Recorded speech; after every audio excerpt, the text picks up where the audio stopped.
When World War II prisoners of war were stripped of freedom, currency and formal markets, something remarkable happened behind the wire. Economies emerged. Not symbolic ones, but functioning systems with supply, demand, inflation, deflation, labour specialisation, and even market crashes. These were not theoretical exercises. They were survival mechanisms built by men with almost nothing. What prisoners of war created under captivity remains one of the clearest real-world demonstrations of how humans trade, value and survive when formal systems collapse. If you want to understand survival economics for modern crises, prisoner of war camps are one of the most honest case studies history offers. Why prisoner of war camps became economic laboratories instead of chaos. Most prisoner of war camps, particularly those holding Allied airmen and soldiers in Europe, were supplied by Red Cross parcels. These parcels contained standardized items such as cigarettes, chocolate, canned meat, soap, coffee, sugar and powdered milk. While intended for personal consumption, they unintentionally created a stable supply base.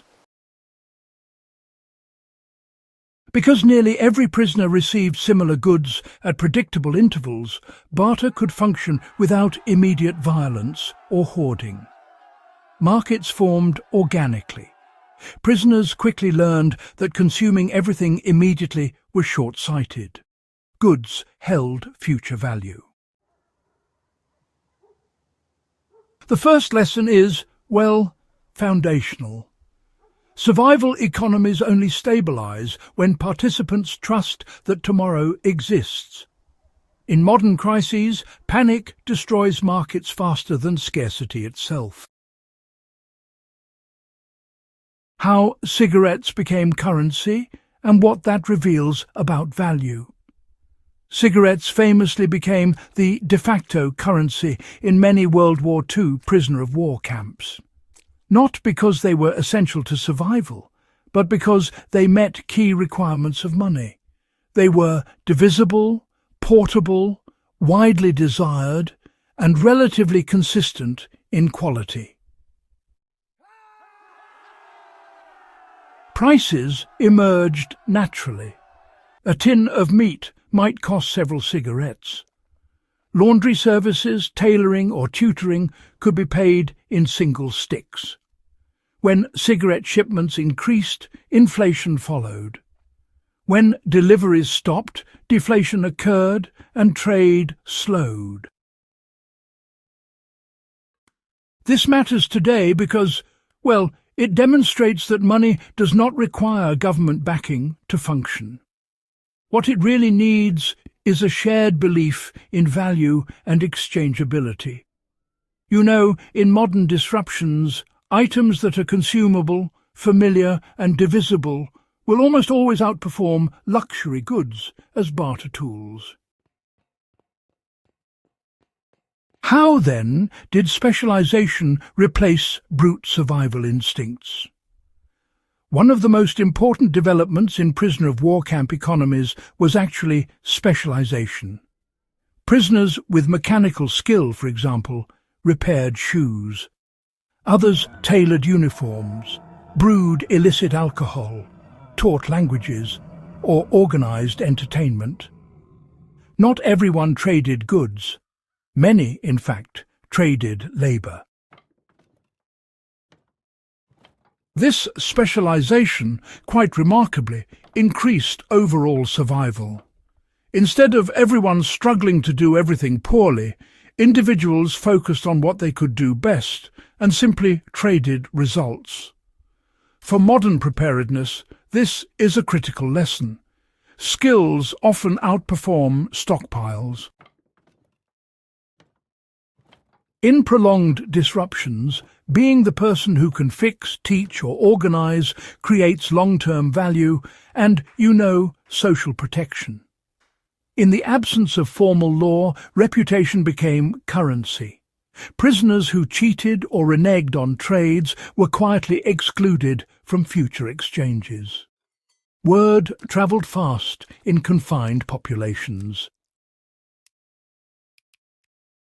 Trusted traders received better terms, credit and protection. Informal contracts emerged, often enforced socially rather than violently. This directly applies to modern crises.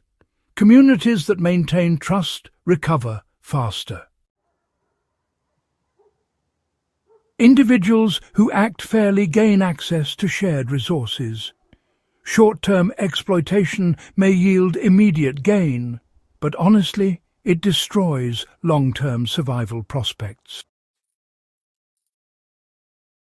Black markets and regulation, well, they manage to coexist in rather fascinating ways.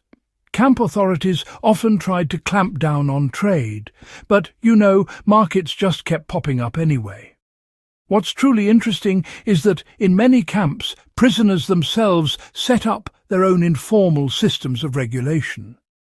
Price fixing was generally discouraged, hoarding was frowned upon, and during shortages, essential goods were sometimes even rationed voluntarily. This kind of self-regulation, honestly, it was what prevented everything from falling apart. Whenever markets turned predatory, violence and instability, well, they just shot up. But when things stayed fair, the chances of survival for everyone actually improved. Modern crises, if you look closely, they tend to show the same pattern. Unregulated chaos can just tear communities apart, while cooperative restraint, that's what really holds them together. Inflation, in particular, taught prisoners of war some tough economic lessons. When Red Cross parcels arrived on schedule, prices more or less held steady. But when those deliveries became unpredictable, inflation took off. Cigarettes lost their value, hoarding became more common, and people started bartering more with food and services instead. Prisoners of war learned quickly that, holding wealth in consumables was much safer than relying on just a single currency. Diversification really mattered. For modern preparedness, this kind of history, really underscores the danger of assuming stable value. In times of crisis, flexibility always beats loyalty to any single medium of exchange. Morale and economics, as it turns out, were truly inseparable. Trade in POW camps wasn't only about calories. Chocolate, coffee, books, music, and even art supplies, these all circulated. These goods, they maintain morale, which in turn sustained discipline and cooperation. Economies that ignore psychological needs, they tend to fail faster. Survival, it's not only physical. In times of modern disruptions, even the smallest comforts can become, surprisingly, really valuable. Items that help reduce stress, boredom, or even despair often trade quite well, even when food is scarce. Now, it's important to consider how these lessons apply today, but without, romanticizing suffering. POW economics, they were born from deprivation, not just ingenuity alone. The real lesson isn't to replicate hardship, but rather to understand human behavior when it's under pressure. Modern crises, whether economic collapse, prolonged outages, or supply chain failures, they tend to follow similar patterns. People, they trade what they trust, value skills over status, reward fairness, and, of course, punish exploitation. Understanding this, honestly, allows you to prepare intelligently rather than fearfully. Why this knowledge still matters. You see, World War II prisoners of war unintentionally proved that economics is not just an academic abstraction.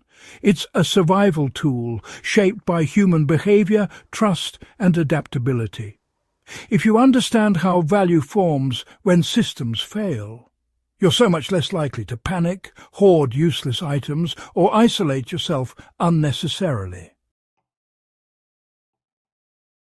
If you want more historically grounded survival knowledge like this, well, subscribe to the channel and share this video with others who value lessons learned the hard way. History is not entertainment, it is instruction.